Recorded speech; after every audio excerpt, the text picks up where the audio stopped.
তারা কি হক নাকি বাতিল? পীরের কাছে সন্তানের জন্য দোয়া চাইতে পারো, পীরের কাছে সন্তানের জন্য আবদার করতে পারো না।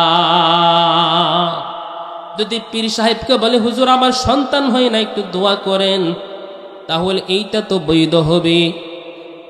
আর যদি কোনো যুগ যদি বলে পীর সাহেবকে বলল আমার সন্তান হয় না, একটা সন্তান দেন, মাজারে গিয়ে বলল বাবা একটা সন্তান দেন, তাহলে ওই লোকটা জ্বলন্ত মুশরিক হয়ে যায়।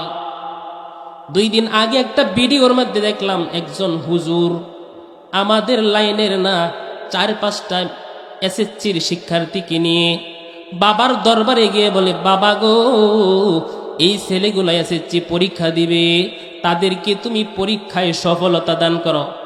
নাউজুবিল্লাহ বলবেন না? বাবার ক্ষমতা আসেনি, ক্ষমতা কার? আল্লাহ।